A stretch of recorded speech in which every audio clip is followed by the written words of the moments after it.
Hello दोस्तों, आप सभी का हमारे चैनल एग्ज़ाम क्रैकर पे स्वागत है। और ये जो वीडियो सीरीज़ है जेएनबी एंट्रेंस के लिए है। और ये जो आज मैं मैथ्स के 20 क्वेश्चंस जो कि 2020 में जेएनबी के एंट्रेंस से पूछे गए थे उनको उनके बेस्ट सॉल्यूशन या अप्रोचेस के साथ आज आपको सोल्व करवाए जाएंगे। और कोई भी अगर आपको वीडियो थोड़ी बहुत भी हेल्पफुल लगती है तो इसको वीडियो को लाइक करें, चैनल को सब्सक्राइब करें। और कोई सजेशन वगैरह अगर आपको देना है तो आप कॉमेंट में दे सकते हैं। तो शुरू करते हैं। पहला क्वेश्चन हमें दिया गया है कि एक रेडियो को उसके अंकित मूल्य के 3/4 में खरीदता है तथा इसे अंकित मूल्य से 20% अधिक पर बेच देता है, तो ए का प्रतिशत लाभ क्या है। तो इस क्वेश्चन में हमें देखो, हम मान लेंगे कि जो एमपी है, इस क्वेश्चन में जो एमपी यानी कि मार्केट प्राइस, जो उस रेडियो के ऊपर पैसे छपे हुए हैं वो 3/4 दे रखा है। तो जो नीचे वाला हिस्सा होता है आप जब 4 मान लें या फिर 400 मान लें। अगर आपको उससे बचना है पॉइंट्स वगैरह से तो आप 400 मान सकते हैं, वरना 400 भी हो जाएगा, आंसर में कोई फर्क नहीं पड़ने वाला। तो इसका एमपी अगर हमने 400 माना है तो बोला क्या गया है कि जो उसको खरीदता है यानी कि सीपी जो है वो उसके अंकित मूल्य का 3/4 हिस्सा है। तो हमारा 400 एमपी मानने का यही मोटिव है कि जिससे आंसर जो है हमारा कोई भी पॉइंट्स में नहीं आएगा ज़्यादा से ज़्यादा। तो सीपी भी अब हमारे पास आ चुका है 300। आगे क्या बोला गया था, इसे अंकित मूल्य से 20% अधिक पर बेच दिया जाता है। यानी कि एसपी जो होगा, जो भी अंकित मूल्य है उससे 20% ज़्यादा होगा। तो अगर मैं डायरेक्ट इस 400 का 120% की वैल्यू निकाल दूं तो हमारे पास जो इसका एसपी होगा वो आ जाएगा। तो इसको कैलकुलेट करते हैं, 20 से 20 गए और 12 4 जा 48, यानी कि 480 रुपये इसका एसपी आ चुका है। आगे देखिए बोला गया है तो हमें बताना क्या है, तो इसमें हमें कितने प्रतिशत का लाभ हुआ। अब देखिए एसपी आ गया, एमपी आ गया और सीपी भी आ गया। क्या हम प्रॉफिट निकाल सकते हैं? प्रॉफिट आ जाएगा हमारा 480 माइनस 300, तो प्रॉफिट आ जाएगा 180, यानी कि 180 है। अब हमारे पास सीपी और प्रॉफिट दोनों हैं तो इनके थ्रू हम प्रॉफिट परसेंट निकाल सकते हैं। प्रॉफिट परसेंट निकालने के लिए क्या करना होगा हमें? प्रॉफिट परसेंट निकालने के लिए हमें प्रॉफिट परसेंट निकालने की प्रॉफिट और सीपी जरूरत पड़ेगी। तो प्रॉफिट हमें दे रखा है 180 और सीपी हमें दे रखा है 300। हमेशा प्रॉफिट हो या फिर लॉस हो वो सब हमेशा सीपी पर कैलकुलेट होते हैं। और जो ये फॉर्मूले हैं वो आप सब सीख चुके होंगे, तो मैं उन फॉर्मूले के बारे में डिस्कस अभी नहीं कर रहा हूँ। ये सिर्फ प्रैक्टिस सेशन है। आपको अपनी एबिलिटी को पहचानना है कि हाँ हम सही डायरेक्शन में अपनी तैयारी कर रहे हैं नहीं कर रहे। इन 2 0 से 2 0 चले गए, 3 से जाएगा 6 टाइम, यानी कि 3 6 18 0, 16% का हमें प्रॉफिट हो जाएगा इस पूरे केस में। तो इसका सही उत्तर हो जाएगा ऑप्शन नंबर सी, 60%। इसमें जो टिक लगे हुए हैं वो किसी बच्चे की पेपर के ही हैं, तो उस पर आप ध्यान नहीं दीजिएगा। अगले क्वेश्चन की तरफ चलते हैं। अगला क्वेश्चन बोला गया है, एक विद्यालय में 3/5 बच्चे लड़के हैं तथा लड़कियों की संख्या 800 है, लड़कों की संख्या बतानी है। तो एक विद्यालय में जो है 5 में से 3 जो हैं बच्चे लड़के हैं। टोटल बच्चे अगर 5 हैं तो उनमें से 3 जो हैं लड़के हैं, बॉयज़ हैं, और बाकी कितने होंगे? 2 जो होंगी वो लड़कियां होंगी या गर्ल्स होंगी। ठीक है, तो हमारे अकॉर्डिंग तो 2 दे रखा है, लेकिन क्वेश्चन में 2 की वैल्यू 800 दे रखी है। 2 का कितना गुना है? ये 2 का 400 गुना है। यानी कि मैं अगर इस 3 का भी 400 गुना कर दूं तो हमारे पास लड़कों की संख्या भी आ जाएगी, यानी कि 4 तिया या फिर 4 3 12 और 2 0 ये। तो इसका सही उत्तर हो जाएगा 1200, ऑप्शन नंबर सी। अगले क्वेश्चन की तरफ चलते हैं। बोला गया है, एक वस्तु 7,500 रुपये में खरीदी जाती है और 8,400 रुपये में बेची जाती है, तो लाभ प्रतिशत। तो ये देखिए तो बहुत ही ज़्यादा इजी क्वेश्चन है, इसको आप आराम से कर सकते हैं। बोला गया है क्या सीपी और एसपी दे रखा है, क्या मैं प्रॉफिट नहीं निकाल सकता? प्रॉफिट हो जाएगा 8,400 में से अगर 8,400 में से अगर मैं 7,500 को सब्ट्रैक्ट कर दूं तो प्रॉफिट आ जाएगा। प्रॉफिट आ जाएगा हमारा कितना? 0 0 और ये आ गया आपका 9, बस 900 रुपये का प्रॉफिट आ गया। अब प्रॉफिट परसेंट कैलकुलेट करने के लिए अभी हमने फर्स्ट क्वेश्चन में किया था, तो प्रॉफिट परसेंट कैलकुलेट करने के लिए हम करेंगे प्रॉफिट, यानी कि प्रॉफिट जो 900 का प्रॉफिट हुआ है कितने पर? सीपी हमेशा नीचे रखते हैं, आपको पता होगा ये बारे में। तो ये आ जाएगा मल्टीप्लाई में 100, 2 0 से 2 0 और 15 6 90 60 और 15 5 75, 5 से जाएगा 12 बार, यानी कि 12% का प्रॉफिट, ऑप्शन नंबर सी। अगले क्वेश्चन पे चलते हैं। दिया गया है कि 154 गुणा 48 इतना है, तो 27.72 ये कितना होगा? ठीक है, तो इस ऑप्शन में इसको करने का आप चाहे तो बेसिक से कर सकते हैं, क्योंकि बच्चे छोटी छोटी गलतियाँ कर देते हैं। मैं अगर आपको बता दूं कि ऐसे कर लो, लेकिन फिर भी गलती कर देते हैं, तो उसके लिए आप इसको बिल्कुल बेसिक से ही कर सकते हैं। 154 गुणा 48 दे रखा है, यानी कि 154 की और 48 से गुणा कर दें तो 2772 आ जाता है। तो 2772 को इससे भाग करेंगे, 2018 से भाग करेंगे तो आंसर क्या आएगा। देखो, अगर ये पॉइंट्स नहीं दिए होते तो आंसर हमारा सिर्फ 154 आ जाता, लेकिन पॉइंट्स कहाँ कहाँ लगे हुए हैं ध्यान दें। एक पॉइंट इधर है और आपका एक पॉइंट इधर है। इस पॉइंट से ये पॉइंट कैंसिल होगा और नीचे एक जीरो बढ़ जाएगा। ठीक है, अब नीचे एक जीरो बढ़ जाएगा, तो नीचे एक जीरो बढ़ने से क्या होगा, जो आंसर होगा बटे में 10 आएगा, और बटे में 10 आएगा तो इसको हम सोल्व करेंगे तो 15.4 इसका आंसर आ जाएगा। तो ऑप्शन नंबर बी इसका सही उत्तर हो जाएगा। चलिए अगले प्रश्न की ओर। क्वेश्चन में दिया गया है, आसान क्वेश्चन है, x/25 बराबर 196/x। तो हमें x की वैल्यू निकालनी है, तो शुरू कर देते हैं। x/25 गिवन है और 196/x ये डिवाइड में है, ये जो नंबर है डिवाइड में है, तो इधर इसके साथ मल्टीप्लाई में चले जाएगा। ये नीचे से यहाँ डिवाइड से इसके साथ मल्टीप्लाई में चलेगा, तो x इंटू एक्स हो जाएगा, x का स्क्वायर, और ये होगा आपका 196 इंटू 25। आप उसको मल्टीप्लाई करने की ज़रूरत नहीं है, क्योंकि अब हमें जो x का स्क्वायर की नहीं, सिर्फ हमें x की वैल्यू चाहिए। x की वैल्यू निकालने के लिए x यहाँ पर स्क्वायर है, तो यहाँ पर रूट कर देंगे, यहाँ पर ट्रांसफर होगा तो ये रूट बन जाएगा, या फिर इस स्क्वायर को काटने के लिए हम इसका रूट कर देंगे, तो इसका भी हमें रूट करना पड़ेगा। तो 196 मल्टीप्लाई में 25 का होल रूट क्या हो जाएगा। इसको अगर हम सोल्व करते हैं तो ये हो जाएगा 196 किसका होता है 14 का, और ये 5 का, तो 14 5 जा 70 इस सवाल का सही उत्तर हो जाएगा। तो ऑप्शन नंबर बी बिल्कुल करेक्ट ऑप्शन है। आगे बढ़ते हैं। अगला क्वेश्चन में बोला गया है कि एक धनराशि 16 वर्ष में साधारण ब्याज से दुगनी हो जाती है, वार्षिक दर होगी। देखो, इस टाइप के क्वेश्चन बहुत ही ज़्यादा इजी होते हैं और बच्चों को ये हर बार एग्जाम में पूछे भी जाते हैं, और बच्चों को इनको करने में दिक्कतें होती हैं। तो मैं बता देता हूँ कैसे करेंगे इसको। इसकी बेस्ट ऑफ 100 मान के कर सकते हैं आप, इसको 1 मान के या जैसे भी करना चाहिए। मैं पहले 100 से बता देता हूँ। क्या बोला, एक धनराशि यानी कि प्रिंसिपल की बात कर रहे हैं। प्रिंसिपल मैंने 100 मान लिया, प्रिंसिपल 100 मान लिया। 16 वर्ष में यानी कि टाइम दे रखा है हमें 16 वर्ष, और साधारण ब्याज से दुगनी हो जाती है, साधारण ब्याज से दुगनी हो जाती है। एक धनराशि 16 वर्ष में साधारण ब्याज से दुगनी हो जाती है, तो वार्षिक दर क्या होगी। साधारण ब्याज यानी कि जो साधारण ब्याज है ना, उससे दुगनी हो जाती है वो अमाउंट। अच्छा, इसको अगर मैं 100 मानता हूँ तो ये दुगनी हो जा रही है, यानी कि जो ये ऑप्शन, इसको 100 ना मानते, इसको 100 नहीं मानते हैं फिर, क्योंकि हमने SI को 100 मान लिया है। SI अगर हमारा 100 है, अमाउंट अगर 200 है, तो ये ऑटोमेटिकली अगर मैं अमाउंट में से SI को माइनस कर देता हूँ तो हमारे पास क्या आ जाएगा, हमारे पास प्रिंसिपल आएगा, तो प्रिंसिपल हमारा 100 आ जाएगा। अब सारी चीज़ें हमारे अकॉर्डिंग आ चुकी हैं। अब हमें ये सब एक इसी फॉर्मूले में पुट कर देना है। फॉर्मूला आपको बताइए, SI बराबर PRT/100।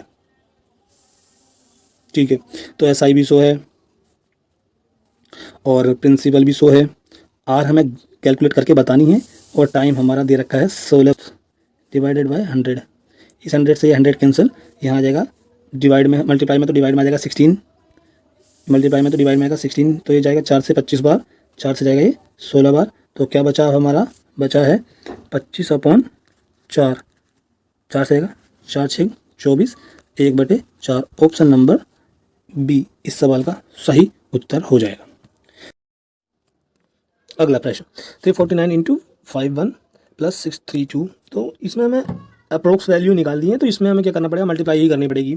और बाकी दूसरे से भी कर सकते हैं। इसको 349 को हम 350 मान सकते हैं, और 51 को 50 ही मान सकते हैं, फिर भी कर सकते हैं। लेकिन यह है कि ज़्यादा कन्फ्यूज़न ना हो, आप डायरेक्ट इनकी मल्टीप्लाई कर लेना। तो इसको हम करेंगे 349 इंटू 51, और जब इनकी मल्टीप्लाई करने पर आ जाएगा 17799, हाँ इतना आ जाएगा। और प्लस इसका दे रखा है 632 को अगर 31 से डिवाइड करते हैं, 31 से डिवाइड करने पर लगभग कितनी दूनी 62 0 3 लगभग 20.3 के करीब समथिंग ये आ जाएगा। अच्छा, 17799 + 20.3, इसको जब ऐड करेंगे तो आएगा हमारा 0.3, 9 9 2 11 1 आ गया, 7 और 1 8 1781 अब देखो ऑप्शन में ऐसा नहीं है तो इसका मतलब ये नहीं कि गलत है, हमें देखना है कि इसके निकटतम मतलब अप्रोक्स में बराबर में कौन सी वैल्यू है। 17,819 के बराबर में 17,821 है, तो ऑप्शन नंबर सी इसका सही आंसर हो जाएगा। ठीक है, तो इस टाइप क्वेश्चन को जैसे मैंने बताया कि 350 इंटू 50 से भी कर सकते हैं, लेकिन यह है कि वेरिएशन अगर मान लो इस क्वेश्चन में तो काफ़ी वेरिएशन दे रखा है ऑप्शंस में, अगर ज़्यादा ना हो तो आपको ऐसे ही पूरा मल्टीप्लाई करना पड़ेगा। अगले प्रश्न की तरफ चलते हैं। क्वेश्चन में बोला गया है एक क्रिकेट के खिलाड़ी की 24 पारियों रनों का औसत इतना है, यानी कि उसने 24 पारी खेली हैं और जिससे कि उसका औसत जो है 28 है। 24 पारी हैं और 28 औसत है। 24 की अगर मैं 28 से मल्टीप्लाई कर दूं तो मुझे पता चल जाएगी कि उसने कुल मिला के कितने रन बनाए हैं। तो ठीक है, 24 की इससे मल्टीप्लाई कर लेते हैं। 24 इंटू 28 कितना हो जाएगा? 832 का 3 आ गया, 8 दूनी 16 3 19 और 24 दूनी 48, ये हो जाएगा 2 9 8 17 का 1 और 4 5 6 672 रन इसने कुल मिलाकर बनाए। वह 25वीं पारी में कितने रन बनाए ताकि उसका औसत 29 हो जाए? वो 25वीं पारी में कितने रन बनाए जिससे उसका औसत 29 हो जाए? अब जो है 25 की मैं 29 से गुणा कर दूं, तो ऐसे गुणा क्यों कर रहे हैं ये एकदम से जिसके दिमाग में या फिर नहीं सोच पा रहा है, यानी कि उसे अभी कॉन्सेप्ट में क्लियरिटी नहीं है, तो ऐसा हम इसलिए कर रहे हैं। देखो ये औसत है और ये कुल पारियां हैं। औसत की अगर मैं कुल से गुणा कर देता हूँ तो हमारे पास कुल योग आ जाता है। ठीक है, इसी तरीके तो 25 नंबर 25 225 नंबर 200, 25 का 22 बचेगा इधर और 25 दूनी 50 और 22 हो गया आपका 25 दूनी 52 हो गया 72, यानी कि 725 रन। जो 25 पारी खेलेगा तो उसका टोटल इतना आ जाएगा। अरे 750 में से 672 को माइनस कर दूं तो मेरे पास जो 25 भी उसने 25वीं पारी खेली होगी उसका वो आ जाएगा कि उसने कितने रन उसमें बनाए हैं। तो 25 में से 2 गया 3, सॉरी 5 में से 2 गया 3 और यहाँ कितना बचा? 5 में से 2 गया 3 आ गया और 11 में से 7 गया, 5 में से 2 गया 3 सॉरी 7 में 12 में से 7 गया तो 553। ऑप्शन नंबर डी इस सवाल का सही उत्तर हो जाएगा। ठीक है, अगले प्रश्न की तरफ चलते हैं। अगला बोला गया है एक मैच कुल आधा घंटे चलता है।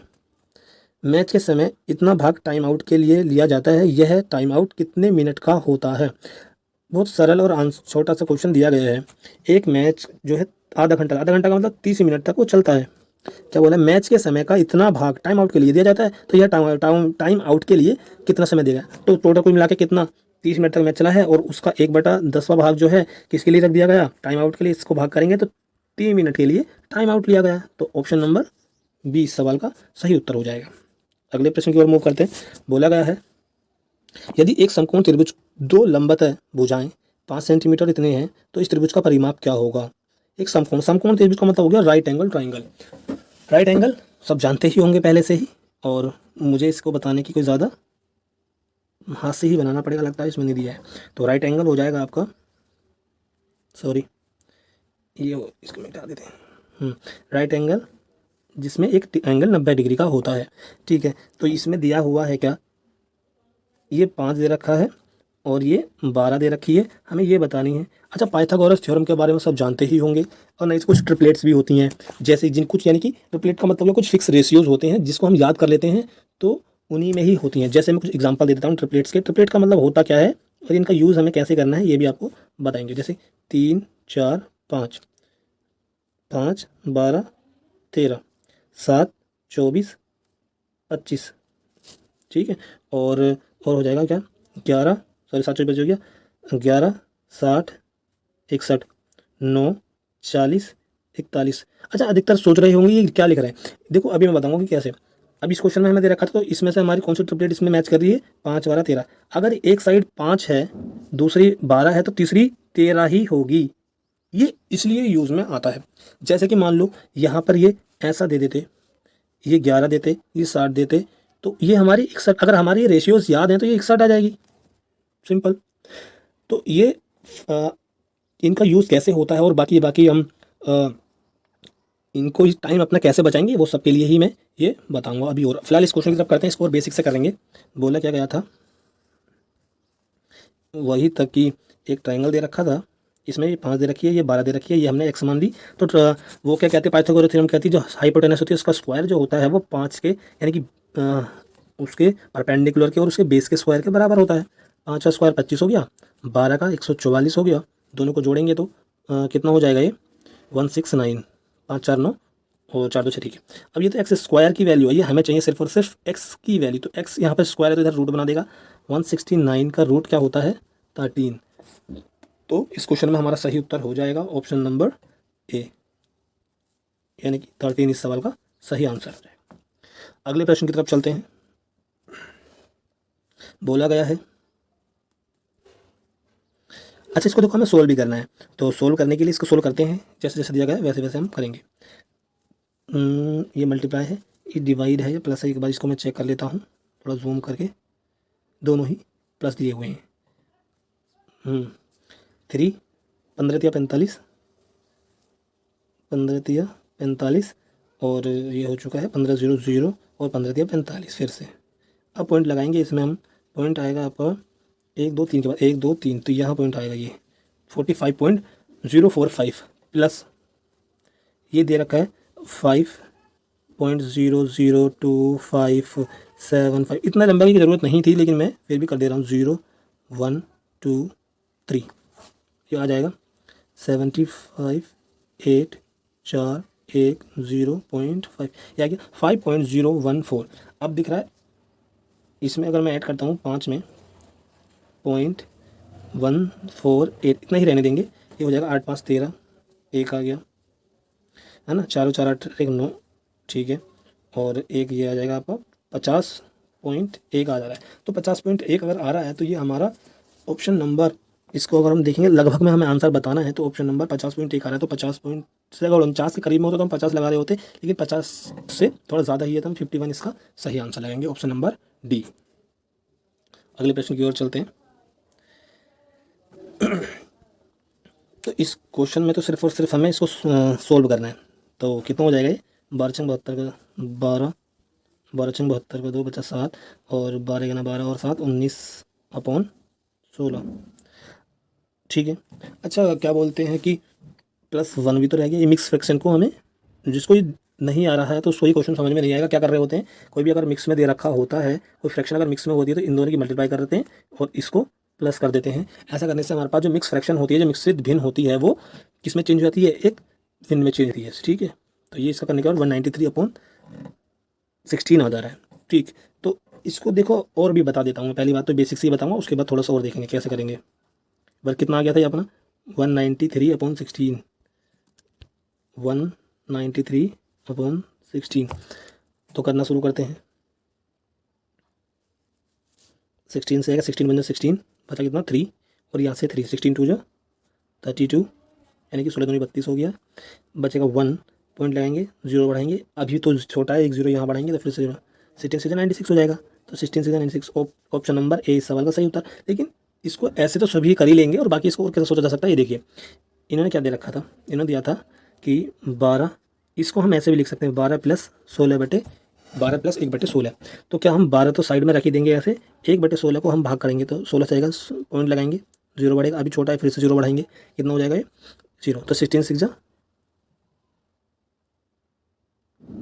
सॉरी इसमें जो ऑप्शन नंबर सी होगा, सी वाला, वो मैंने गलती से वो लगा दिया, आंसर सही आया था वो ही गलत लगाया बस, और कुछ नहीं। तो ये जाएगा लगभग यहाँ से 0.6 टाइम तक जाएगा, ये 0.06 तक।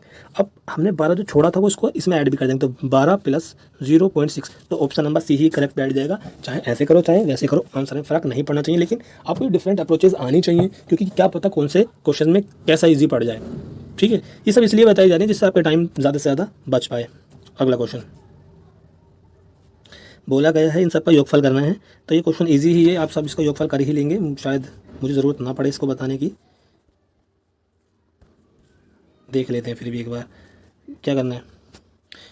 बोला गया है इसमें हमें 7.7, 7.07, 7.007, 77.007, तो इसमें पॉइंट्स पे ध्यान रखना है और कुछ नहीं, मैं सिर्फ लिख देता हूँ, ऐड आप शायद कर ही लें। 7.7 हो गया है, 7.07 हो चुका है ये वाला। अगले दिया है 7.007, आगे दिया 77.0077, ठीक। तो करते हैं 7 तो का यहीं रहेगा 7, और ये आपका हो गया 7 और 7 14 का 4, 14 का 4 आ चुका है। तो बचा कितना 1, 7 और 1 8, और यहाँ से 7 ये वाला आ जाएगा, कुछ है नहीं, 7 चौका 28 का 8, 2 आ गया, 7 और 2 9, तो 98.7847, यानी कि ऑप्शन नंबर बी इस सवाल का सही उत्तर हो जाएगा। Option number B. अगले की तरफ मूव करते हैं। 6 अंकों की छोटी से छोटी तथा 4 अंकीय बड़ी से बड़ी संख्या में अंतर। अब 6 अंकों की सबसे छोटी संख्या की अगर मैं बात करूँ तो 1 लिख के 5 टाइम्स 0 लिखेंगे।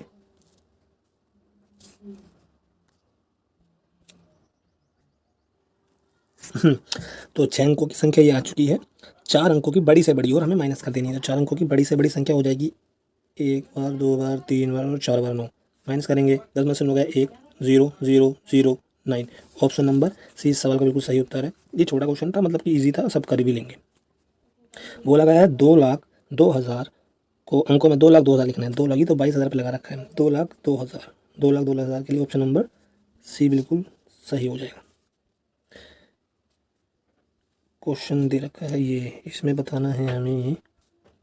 एक रेलगाड़ी से 8:15 पर चलती है तथा अजमेर इतने PM पर पहुंच जाती है। रेलगाड़ी के द्वारा दिल्ली से अजमेर में लगा समय देखो कितने बजे जा रही है, 8 बजे सुबह को जा रही है। 8 AM लिखा है ना, 8:15 पर जा रही है और अजमेर इतने PM पर पहुंच रही है, यानी कि दोपहर को 2:30 पर। बहुत बहुत तरीके हैं देखो इसको करने के लिए। हम क्या कर सकते हैं, जो 12 बजे को हम 11:60 लिख सकते हैं। ठीक है, 11:60 यानी कि 8:15 इसमें से माइनस करेंगे कितना आ जाएगा, 5 में से 1 4 और 3 घंटे 45 मिनट तो उसको लग जाएंगे, जब तक कि 8 बजे से 8:15 पर चली थी और पूरे 12 बजे तक तो 3 घंटे 45 मिनट ये हो गए। और 12 बजे के बाद 2 घंटे 30 मिनट उसको और लगे हैं। तो ये 3:45 प्लस 2 ये, अब इसको हम जोड़ देते हैं तो हमारा आंसर आ जाएगा 3:45 प्लस 2 घंटे 30 मिनट ये लगे, 5 4 3 7 4 3 7। देखो ये आ गया कितना, सॉरी 3 2 5, 5 घंटे 75 मिनट। अब 75 मिनट को हम क्या लिख सकते हैं, 60 मिनट माइनस कर दें तो 1 घंटा इसमें जुड़ जाएगा, 6 घंटे 15 मिनट। देखिए 6 घंटे 15 मिनट का समय इसमें लगेगा। ऑप्शन नंबर बी जो है बिल्कुल सही लगा हुआ है उसमें। अगले प्रश्न की ओर चलते हैं। बोला गया है क्वेश्चन में, वह बड़ी से बड़ी संख्या जो 270 तथा 4 करने पर प्रत्येक में 6 शेषफल देती हो। तो ये ऑप्शन के थ्रू करना ज़्यादा बेटर रहेगा, नहीं तो इसको मैं कैसे करके दिखाऊंगा वो भी बता देंगे। हमें 70 दे रखा है और जो 426 दे रखा है, इसमें से 6 पहले माइनस कर लेते हैं। 6 इसलिए माइनस कर रहे हैं क्योंकि अगर इसमें 6 शेषफल देना है तो हम 6 को ही घटा लें तो जो नंबर आएंगे वो पूरा उसको काट देंगे। तो 264 यहाँ आएगा और यहाँ आएगा 420।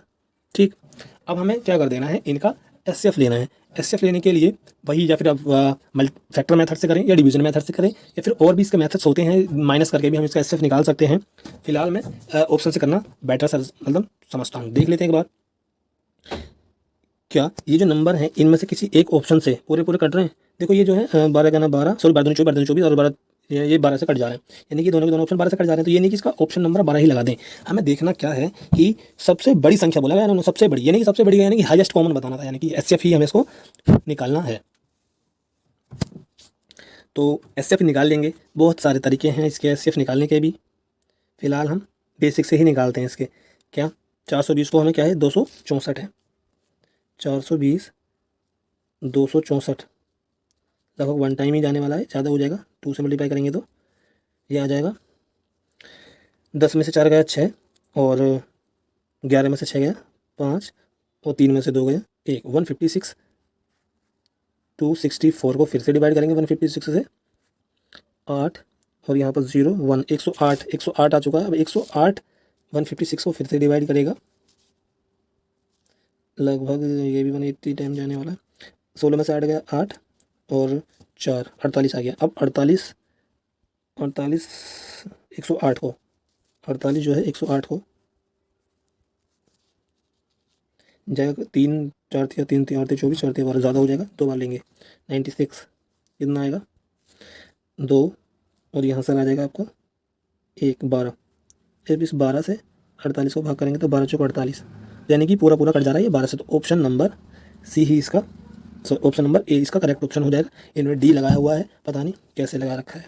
तो ऑप्शन नंबर ए इस सवाल का, यानी कि 12। बाकी ऑप्शन से भी चेक करके देख लेते हैं जो नंबर आ रहे थे माइनस करने के बाद किसी एक ऑप्शन से कट रहे हैं। अगर 2 से कट रहे हैं तो हमें बड़ा वाला लगाना है। ठीक, 36 से इसको एक बार काट देंगे, नहीं कटेगा, इसलिए 12 ही सवाल का सही उत्तर हो जाएगा। अगले प्रश्न की तरफ मूव करते हैं। बोला गया है वह संख्या कौन सी है जो 4 8 6 तीनों का गुणज है। संख्या, अब देखो ये क्वेश्चन इस टाइप से बनाया गया है, ये सिर्फ और सिर्फ क्या आपको रूल्स आते हैं उसको पहचानने के लिए दिया गया है। बोला गया है देखो 4 8 और 6 4 का रूल कहता है लास्ट में लास्ट के 2 अंक, तो देखो सारे ही नंबर्स में जो लास्ट के 2 अंक हैं वो कट जा रहे हैं। 8 का कह रहा है कि अंतिम 3 अंक काट काट कर देख लेते हैं जल्दी से डिवाइड करके। पहले ऑप्शन में देखा है तो 396 को अगर हम 8 से डिवाइड करेंगे तो 8 चौक 32, कितना बच गया आपका 7, तो ये 8 नंबर 72 ये बच जाएगा शेष तभी, ये तो ऑप्शन नहीं पहला नहीं होगा। दूसरे की बात करते हैं 8 8 64, कितना बच गया 2 8 24, ये तो कट जाएगा 8 से, लेकिन 4 से भी कटेगा, क्या 6 से कटेगा। 6 का रूल कहता है जहाँ 2 और 3 दोनों नंबर जहाँ ये दोनों रूल लग जाते हैं वो 6 के रूल लग जाता है, देख लेते हैं। 6 और 6 12, 12 और 4 16, तो 16 जो है 3 से नहीं कटता है, तो ऑप्शन नंबर बी भी नहीं होगा। आगे जाते हैं इस पर 6 3, देखो यहाँ 3 तो लग जाता है, 2 का भी लग जाता है, क्या 8 से कट पाएगा, 8 चौक 8 8 64, 64 के बाद कितना बचा 5 और 8 7 56, बिल्कुल ठीक, तो ये वाला ऑप्शन कट जा रहा है। क्या 4 से भी कट जा रहा है, कट जा रहा है। अब ऑप्शन नंबर डी भी देख लेते हैं, डी इन्होंने लगाया हुआ है 5 4 9 9 3 12 12 और 2 14, या 14 जब ये 3 से नहीं कटता है तो ये गलत होगा, ऑप्शन नंबर सी सवाल का सही उत्तर हो जाएगा। बोला गया है क्वेश्चन में प्रथम 4 अभाज्य संख्या का योग, तो प्रथम 4, अब इसमें तो कुछ ऐसा है नहीं कि जो मैं कुछ ट्रिक या कुछ बताऊं। प्रथम 4 सबसे पहले 2 3 5 और 7, इनका ही योगफल आपसे पूछा गया। 5 3 8 2 8 3 8 2 10 10 7 17, ऑप्शन नंबर डी बिल्कुल सही लगाया है इन्होंने। अच्छा देखो ये थोड़ा सिंप्लीफिकेशन क्वेश्चन है जो कि आपको कम से कम भी तो 40 सेकंड आपको देने चाहिए, क्योंकि इसमें छोटी सी मिस्टेक से हमारा आंसर गलत हो जाता है। देखो क्या दे रखा है 3 × 13, तो सबसे पहले इसको छोटे छोटे करके मल्टीप्लाई आप पहले ही कर लें। 13 + 6 7 42, तो यहाँ मल्टीप्लाई में 3 भी है, डिवाइडेड बाय, इसको हमें डिवाइड करना है 11 × 33 से, माइनस 12 4 दूनी 8, 12 में से ये वाला 8 माइनस करेंगे, तो अगला स्टेप आएगा हमारा, इनको जोड़ेंगे तो 3 और 2 5 और 4 और 1 5, मल्टीप्लाई में 3, यहाँ है आपका डिवाइड का 33, माइनस 12 में से 8 गया तो 4 आ जाएगा, ठीक है। अब ये 11 ये डिवाइड में है तो इससे डिवाइड करेंगे, 11 3 33 और 11 5 55, इस 3 से ये 3 चला गया है, बचा गया 5 - 4, 5 - 4, यानी कि एक इस सवाल का सही उत्तर हो जाएगा ऑप्शन नंबर बी। आगे चलते हैं। अच्छा सारे क्वेश्चन खत्म हो चुके हैं, तो आपको वीडियो कैसी लगी, कुछ सजेशन या फिर आप कुछ भी सुझाव या कोई बदलाव इसमें चाहते हैं तो आप हमें कमेंट करके बता सकते हैं। और ऐसी ही सीरीज़ को अगर कंटिन्यू रखना है तो आप हमें कमेंट करके ज़रूर बताएं, और चैनल को थोड़ी सी भी वीडियो अगर यूज़फुल रही हो तो चैनल को सब्सक्राइब करें और बेल आइकन को ज़रूर दबाएं और ज़्यादा से ज़्यादा इस लोगों तक शेयर करें। धन्यवाद।